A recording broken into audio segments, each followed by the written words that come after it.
Hello and welcome to Experiences of Insight. On today's episode, we are joined by Jeb Altonaga, Chief Operating Officer and Head of Marketing at Sandon Capital in Sydney, Australia. Sandon Capital is an Australian-based activist investment firm. Jeb is responsible for day-to-day oversight of the non-investment functions including business development, technology, operations, and investor relations.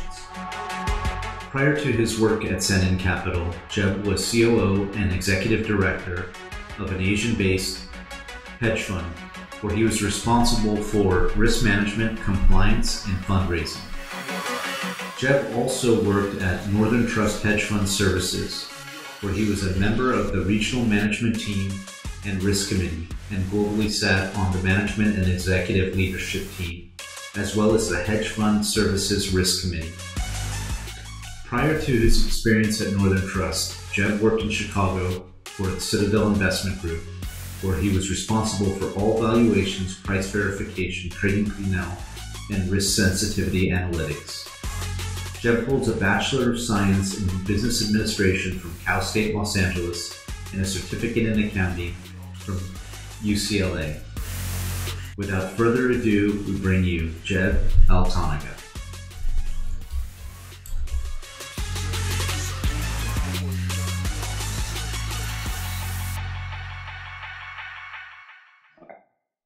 All right.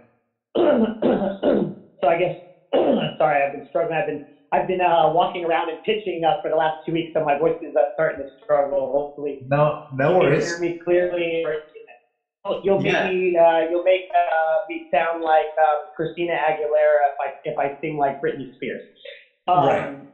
So, Dave, thanks for the great introduction. And as Dave mentioned, we work together, and it's funny way, but it's been a long haul, a lot of hard work, and it was through working with strong guys like Dave, who obviously grew up in Southern California, Orange County. Despite going to Mater Dei and me going to Bishop Vermont, we were able to find common ground and work together. After that, the high school rivalry, starting at Countrywide and having someone a senior and having the experience from New York, which I thought I always needed and lacked, but just kept struggling, plugging away. But having mentors like Dave, like good bosses, come along the way. Save it for the podcast. I will. Save that good PR for the podcast. All right. Yeah, I was going to say, are we recording? This is like prime. Can I use this as a like a snippet or like a Absolutely. Because I mean it. It's honest. And I felt like working with guys like Dave and one of our bigger bosses, but who was always there, Al Morales, watching him rise to effectively be president of divisions at CNA Insurance, and then onto the chief risk officer and things like that, I think really gave us good foundation. From a technology spin, I worked in private banking for a little bit and always felt like I was the underdog or the younger guy. And coming up through certain positions, always felt like I was fighting to get my foothold, just given my location geography in Los Angeles and us being so far away from New York and the center of that universe. But I've had, again, going back, the mentors that came from that and were able to learn from them. Now, secondly, from a technology standpoint, I've also had the mindfulness of being able to work for firms that had a huge technology focus. So, thinking about Countrywide as a first example, despite what they did to the industry of home loans, internally, from a technology perspective, they were always building their own applications. Maybe not on the security side, but definitely on the middle back office, the whole loan trading, et cetera. So there was always a want to say, should we buy it off the shelf if we can't build it? We're going to try to build it first. And we had a first-rate technology team that was always looking to enhance and build on what others had done. So I think that was the first thing. Me getting into a mindset where I always said, I started thinking about how do we look at it from an engineering perspective, not necessarily a finance perspective. Despite being a finance undergrad and having a bit of finance and accounting work under my belt, I always took heed in the mental thoughts of someone with an engineering degree and how they approach things. And so Countrywide definitely gave me that foundation of looking at that and working closely from what Dave and I's boss, Scott Yeager, had built in a Microsoft Access database that was starting to turn over and fall over just due to the volumes that we had, and taking that, working with a true developer, sitting down and building a system, again, helped further that thought process. From Countrywide, by no fault of our own, we all had to move on. Some were ahead of the curve than others, and went to other directions or moved back across the country where things were probably a little more fruitful at the time. I hung on for a little bit, learned a lot more as we went through that credit crunch. From a technology perspective, in trying to see how technology led us to be more efficient and to be ahead of the curve in trying to get, our positions from a security positioning, risk metrics, being able to calculate where we stand and get that, how technology led us to stay ahead of that curve and try to, be ahead of any declines in our industry and definitely within our business, which parlayed me into my job at Citadel. I don't think if I hadn't had that mindset and that focus of engineering that Countrywide developed, I wouldn't have been at Citadel, which again, as a large hedge fund, which runs like any other bank would, but lean and meaner, also self-development. They weren't like the typical guys that you would find that are going to go, okay, we want to go to Ez Castle and we want to go out to SS&C Technologies and just buy stuff and bring it in and try to get somebody to link it all up. They had the mindset as well of we're going to build for what we need to do. And so again, stepping into that role, it was similar culture, similar thought process with a very focus on front end technology. I think there was 2 technologists for every 1 front end portfolio manager or trader, or, some role there in between. So again, the focus, not necessarily we run money and we're here to put up returns, but we are also here to find the easiest solution and the fastest and the best solution from a technology perspective to get from A to B, which also comes with a different mindset. When I joined my team at Citadel, I had 6 people on the team. I eventually increased that to 12 in that perspective, but I had 5 and myself, other guys that were accounting and finance focused. I went to my MD and I said, I want to hire the next 5 guys. I don't care if they're finance majors, physics majors, etc., but I need them to have coding experience and think like an engineer. He said, you're crazy. You're in a finance role. You're chopping up P&L. You're getting risk reporting out the door. We just need to stay with the status quo. I said, give me some leverage here. Let me think. Let me take some liberty to get through here. The next 5 guys all had coding experience, and we were able to then cover what was normally 3 to 4 desks per head. We went from 3 to 4 desks to 10 to 12 desks per head because of the enhancements we were able to go in, to a point that we started to run afoul of technology and risk because we were building such tools within our own team that were mostly VBA focused, but having that mindset and creating efficiencies, that technology was constantly telling us, you need to slow down because we can't keep up with you. We were having compliance from the technology side come in and say, we need to come in and redocument what you're doing because you're getting so far ahead of where we are with your processes that we need to make sure that nothing's going to fall over. And if you guys all get hit by the bus crossing the street, then we're going to know how to keep this thing moving forward. And so taking that mindset and focusing and flowing, I think has been something that has helped me in my career, as Dave mentioned, the progress, as well as just being able to run efficiencies, which 1, costs money, 2, allows you to think faster, 3, gets you way ahead of data. And data is it's kind of a big cliche word to say, oh, big data, data scientist, etc. But it does have its place, and it does make a big difference in what you can accomplish. If you're scrambling around to just scrub data and get it into a format that you can actually use and read, if you can do that much more efficiently, you're way ahead of the other guy. Even though we all have the same data set available in the public market or whatever, if we can get there faster, we can make a decision faster, which could be minutes, days, weeks. We're still going to get ahead of the curve. And that's what's been a focus for me. And then, can I ask you a question? yeah. Thank you. Thank you for letting me ask you a question. How would you like me to address you next time, sir? Jeb, buddy, what? I'm forgetting the pet nickname you had for me back at Countrywide, but So, I mean, dude, your story is just so impressive, and you are such a go-getter, and not everybody's wired like you. You know, you are the type of guy every morning that has a backlog that you're working through, and you look for areas of pockets of inspiration to keep you going, and that's your family, and then other outside sources. I mean, I see you in your content that you post.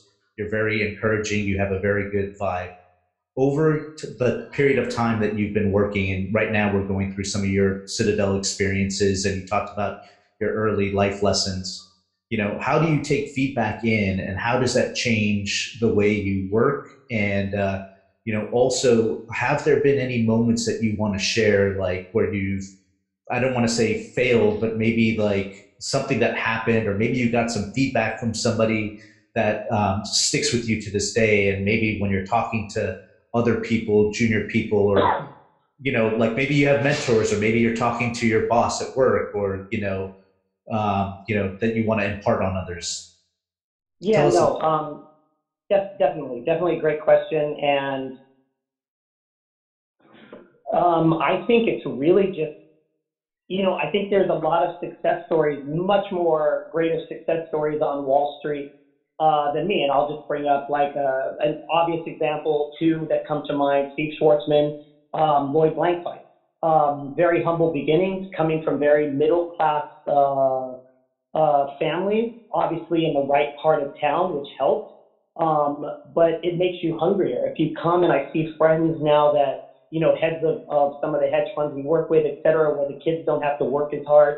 They're getting into the right schools. They're going to Ivy League. They're going to Oxford, Cambridge, et cetera. There's not as much of a need or a passion to succeed because there is some backstops.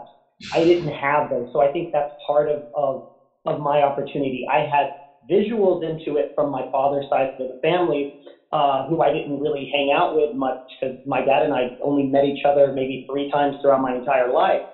But his side of the family was always well educated, very well connected, professionals, etc. And so I had a glimpse into that. But my own side of the family was first year immigrants on my mom's side. My grandfather did very well, but he worked hard. He showed me Alex, how you doing? How's I'm your mom sorry? doing? How's your mom doing? My mom's doing well. She's in Vegas. She's been retired a long time. My grandmother just passed away, so now she doesn't have to look after her anymore because my grandma was 90. So she's starting to get her freedom back. And I'm sorry. I'm she's sorry to got hear that. She was like your grandmother. I know how tight your grandmother was and yeah. how important. Yeah. No, but I mean, at 90 and being bedridden, it's not a great scenario. So I know she's better off with my grandfather who passed away 10 years prior. But they were always there. So I got a great installation of family values and, thinking about it as what that means and always treating others like you would want them to be treated. And Dave was mentioning some of my posts. I find that to be inspirational for myself, and I put it up. Sometimes I would just look at it for myself, and then if I didn't post it on that Monday, by Tuesday, I'm actually getting messages from other friends that are going, "Hey, you didn't post up your Monday morning stuff," and I was like, "Okay, yeah, I figured it was just for myself, but it helped me to create and facilitate my own mindset to continuously drive forward and think about what's inspiring me today beyond just my kids and having a bit of an influence. It's like a Tony Robbins on Right. Diet Coke, right? It's Yeah. it's a it's Right. a much drawn back from that go get 'em spirit that he comes in with all that energy, and I try to do that for myself and my small network of friends that kind of follow it. And those that don't Well, click like or I whatever, I like don't it. I want. like it. I like it a lot. Thank you. we all like it. So So let me ask you one question. You mentioned mindset, and I think Tim Ferriss said, "If you win the morning, you win the day." So yeah, help me understand how you set up your morning. Is your morning important? Do you have a routine? Yeah. yeah, Yeah. yes. So I'm sure Dave can attest to this. When you work in New York, I think you probably can sleep in a little bit. You still get in early. There's still stuff to do on the I get up West at Coast. 4. I get up at 4 in the morning, by the way. Okay, well, see, Dave, I do Dave, not. Dave, Dave coming from the West Coast as a West Coaster in a transplant, maybe, that's where that's coming from. But having to work, be at the office 5:30 in the morning on a West Coast trying to cover New York hours, etc. Be involved in that, I think trained. And I like now my process and my routine in the morning. I get up at 5, not as early as Dave, because I like to get ahead of when my wife and my kids get up, because that's when craziness gets going. And I get up, I take the dog out for a walk, I make my breakfast, I sit down, I start reading, I don't look at emails first. I need to get in the right mindset and have quiet around me before everything starts going. Because once the chaos of the kids and the wife goes and starts continuing, you automatically get in that mindset, and now chaos continues throughout the day. So if you can get in the right equilibrium, get into setting your goals for that day, being able to have a little bit of, whether you call it mindfulness or quiet time or meditation, whatever you want to cliche and say it, allows you to just structure your day. And it comes with being also, I'm a very optimistic person. You have, I don't want to be cliche again, but you have a glass is half full, glass is half empty. I'm always one who says glass is half full. I heard a recent story where there was these two twin boys. One was always pessimistic, one was always optimistic. So the parent said, this year we're going to treat them very differently. We're going to buy one kid, the pessimistic kid, a bunch of presents, and we're going to give it to him, and he's going to be really happy, and he's going to have a better outlook on life. The kid who's super optimistic, we're just going to put a bunch of manure in his room. He's going to wake up, it's going to smell like manure, and that's all he's going to do. So the story goes, pessimistic kid wakes up, opens all his gifts. He looks around, he goes, oh, is that all I got? I thought there'd be more. There were so many boxes. So he kept his mindset of being pessimistic. The optimistic kid wakes up, he sees a bunch of manure, he pulls the shovel out, and he's just digging around. The parents come in and go, what are you doing? He goes, I'm looking for, that one gift that I really wanted, that's simple, underneath all this manure that you left in my room last night, trying to play a trick on me to hide stuff. And so it comes back to just your attitude. If you can start the day or even finish the day so that your morning looks optimistic, I think that just transcends. It transcends you. And then as you're walking down the street and you have a positive energy, you're crossing people, you have a smile at them. If you smile at people, 9 out of 10 or 19 out of 20 smile back at you. When you smile, that just triggers other mental functions, so you get happier as well. And I think that's just contagious, and it pays forward. When I walk into the office, and I think Dave, when we work together, can probably attest to this, it was just always that positive energy because of that jovial camaraderie that you have with your colleagues or the people that you're around, whether it's dinner or lunch or work or friends.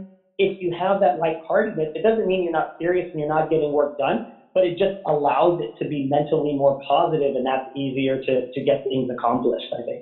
Yeah. And respect for everybody. Wow. So that's my thought. Yeah. Good or bad? So tell us about your role. How do you juggle it all? Because as I was mentioning earlier in the call, you have a pretty large remit. Do you surround yourself with a good team? Anything you want to highlight about the business Sandon Capital? And I've just been following them, and I've read pretty much everything that I can get my hands on leading up to this episode. And so I'm pretty familiar on what you guys do. But I'm interested, you're on the landing page of ARP, where they break down their people. You're definitely Wow. you've made it into that stratosphere. So how do you manage it? How do you manage it all? I think it's just been looking, and I'm big at setting goals, and I actually have a goal book. Give me 1 second. You can edit out this break. Let me see if I can pull it up. And I won't show you the whole thing, but and I hope you don't mind, but I'm not cutting that out because I've got eyes on you right now. So okay. Everybody gets a chance to see you in the flesh. I'm going to lead with this. I can't find it. I think it's in my bag. I know I moved something around. I have and this was taught to me way back in the day, to create a picture dictionary of things that I want. And it basically has five sections to it. It has personal, family, career, and then just little trinkets that help you along the way. And so I think for myself, always resetting my goals, resetting my own personal constitution, keeps me motivated, keeps me focused. If I want to do well for my family, I want to provide for my family, but there's always selfishness in all of us. So that you also need to take care of what's internal. And I think, in Seven Habits of Highly Effective People talks about sharpening the saw. So you always got to sharpen your own saw, whether that's through purchases of things that you like or, having patience to achieve certain goals. And once you've crossed that, to also do something for yourself, because we can't all just give and never take for ourselves and stay motivated. So I kind of do a lot of that, but I also put all of that in paper and in picture. So I can go through this 6-page document that I've used in various mediums, and then I've PDF'd it and printed it and put, when you put the plastic, I forget what it's called, and you put it through the heater, and so it's there. Laminate. And I've got laminate. So it's laminated, and I bind it, and then I carry that around with me. So I can always just, if I'm feeling like, oh, what am I looking for? Why am I working so hard? Et cetera. I can always go back to that and go, where did I come from? And I also have one from 2 years prior, so I can see how I'm evolving. Now, getting back to the job, I think that helps with the job, because as I stay motivated, I stay focused.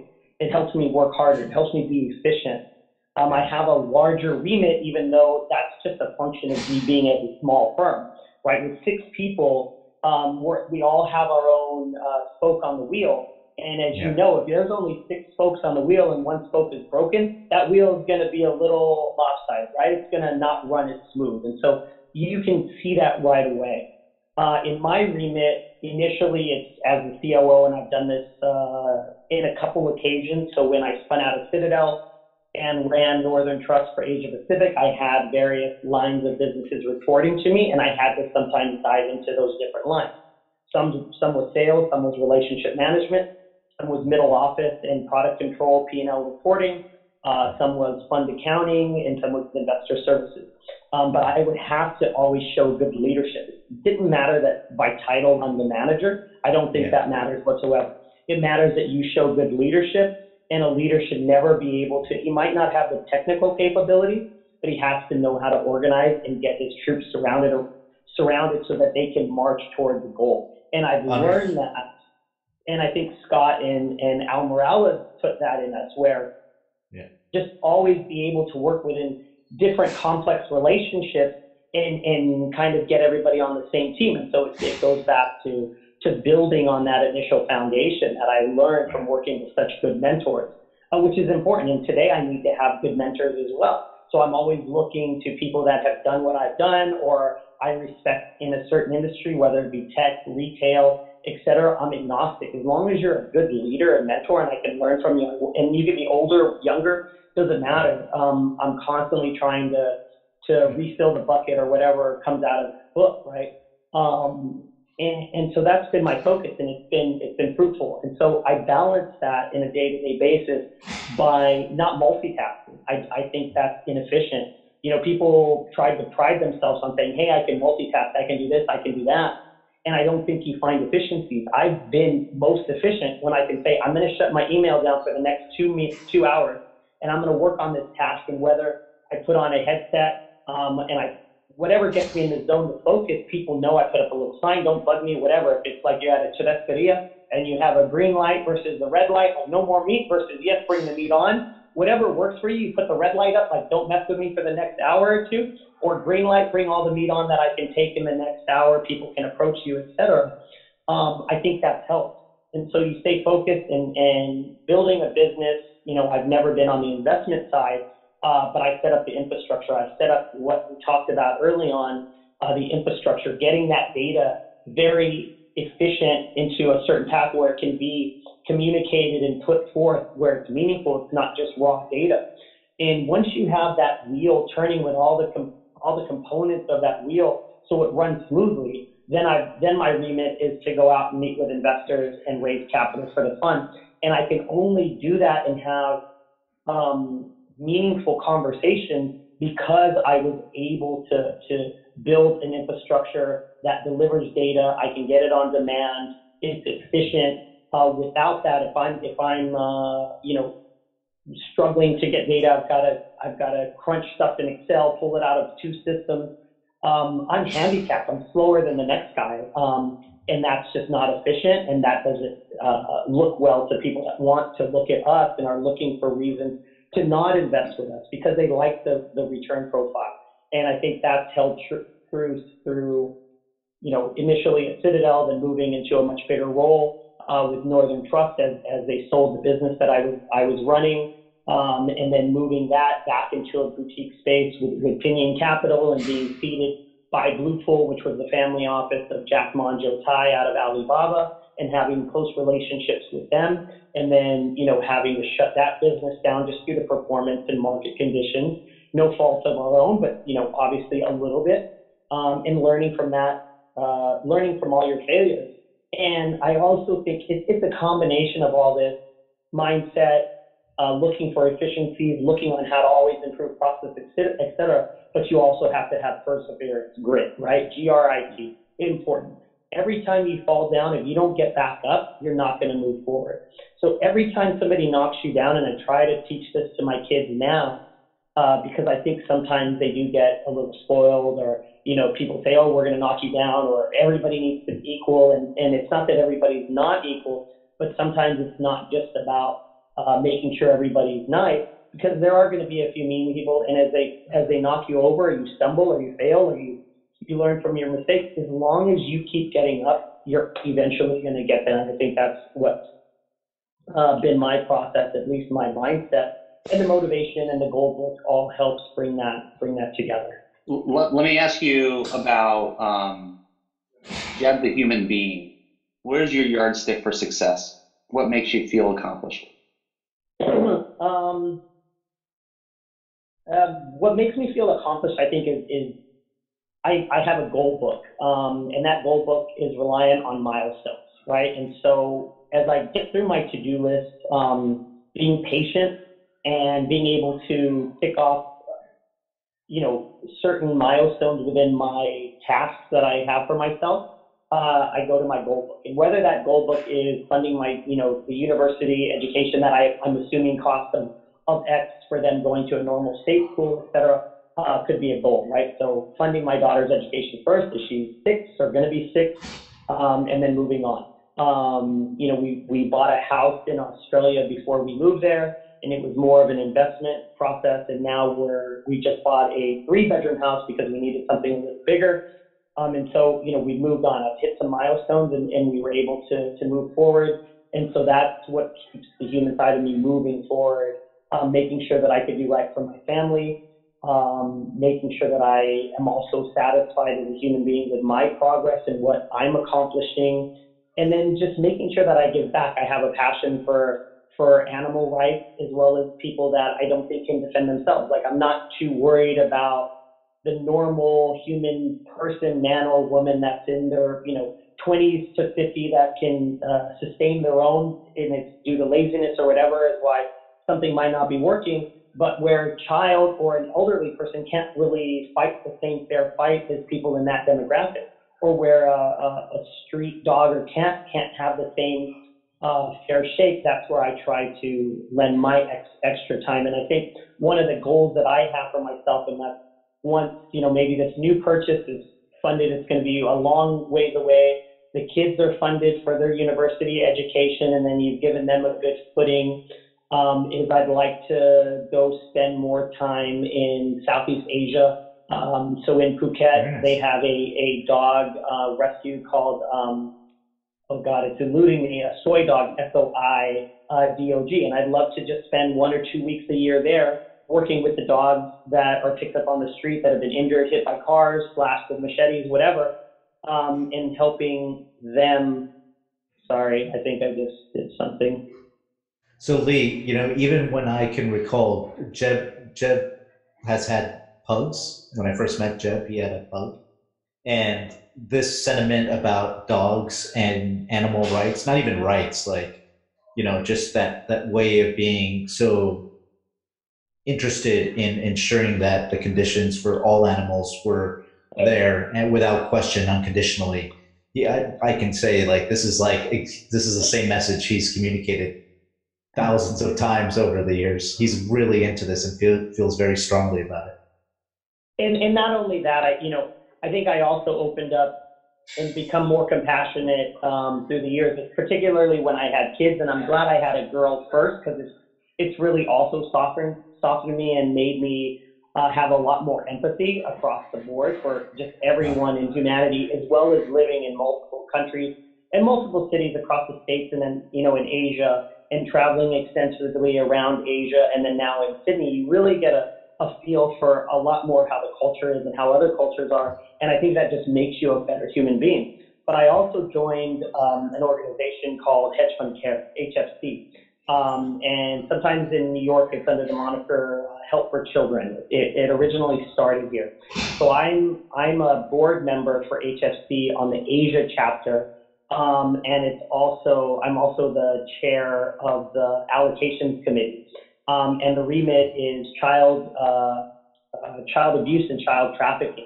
Again, another, group of individuals that can't defend themselves. If I think about my kids, people could take advantage of people in that age group. And if they come from parents that aren't aware, aren't worldly, or don't have enough education, they can also be taken advantage of. And so I think just being able, as, people have been good to me and given me opportunities, and I've been able to provide well for my family, as well as, be able to do things that I love. I'm also trying to ensure that I balance that with being able to ensure that other people that aren't as fortunate or haven't had as much drive or passion that I've had get that opportunity to thrive in their life, and hopefully pick that up and then pay it forward as they get older. I have a parting question for you. I don't know if Lee has any more questions. I wanted to know, for people that are interested in, I look forward to you pushing, like you're posting the motivational themes or different ones. I've always loved that about you. You should see his list, Lee. I've witnessed it, I evidenced it, and it sounds like if you're keeping a notebook, it hasn't changed much. Maybe some fancier pens or something like that, or better grade paper. But he is so motivated and disciplined, and it's a pleasure to see you in the flesh. And thank you for taking the time to speak with us. You're sharing your story and helping us know how you get through it all, and how you stay on track and how you pull it all together. One or two questions. So here's, and I'm not sure if we've already covered it, but in regards to moments of insight that you've had throughout your career, do you recall a specific moment or an interaction or a point of reflection that changed things for you? I think I was at a firm prior to Countrywide, where I was ultimately fired, right? For lack of a better word. I had not gone into an engagement with my full-fledged heart. I didn't like exactly what I was doing there. It was fairly boring to me. I was doing it because I thought I had to do that to get that kind of experience. But sitting down, it wasn't like they walked in and just gave me a pink slip and said, "You're out." I sat down with the managing partner. He said, "Look, I don't think you have passion for this. We're more than likely, releasing you to be able to pursue what you really think you want to do, and what you talk about, where we see your passion." And he was pleasantly surprised that I turned around and I said, "No, thank you. I appreciate that." I go, because I did feel like once you start getting a mortgage and you start, going into the normal realm of life, you have to get up in the morning. You have to go work. You've got to pay a mortgage. You've got to do things. And sometimes you need to be pushed, whether that's pushed down, pushed over, whatever it is, to be able to right yourself in the direction that you should be going. And so I think by them releasing me, even though I wasn't ready to leave, at least at my own, fruition, having them give me that pushed me in the right direction, helped me find my passion, helped me, even though I joined a very similar firm, the capacity that I joined the next firm in was more related to what I really love doing. And so I think there's times in life, and you really gets back to just being optimistic. When life gives you lemons, you make lemonade, right?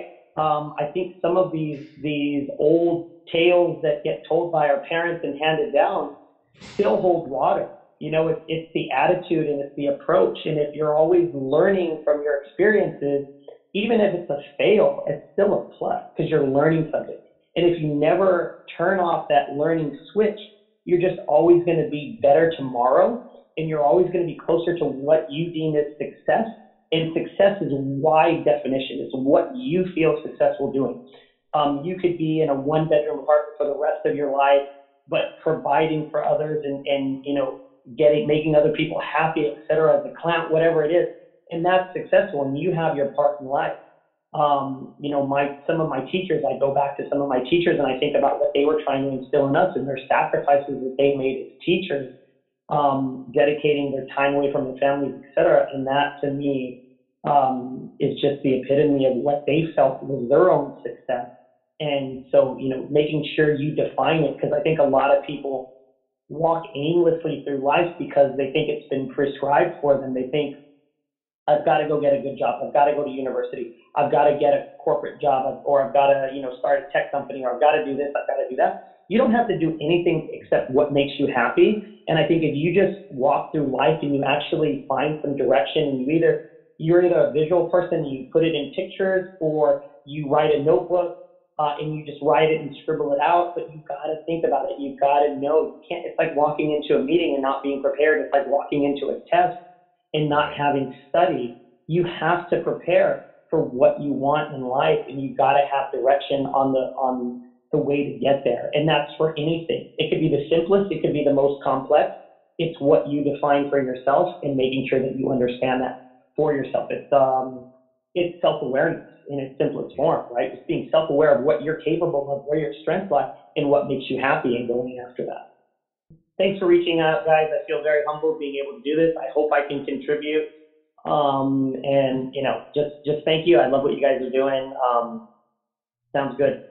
Thank you very much for taking the time, buddy. I really appreciate it. All right, guys. Have a good rest of your Friday and a good weekend ahead. Thanks. Bye. Take care, buddy. See ya. Looking good. Keep it up. Thanks.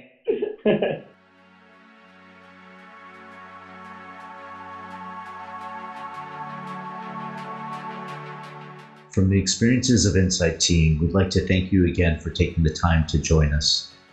We hope that you enjoyed this episode and that you'll continue to tune in. Thank you, and have a nice day.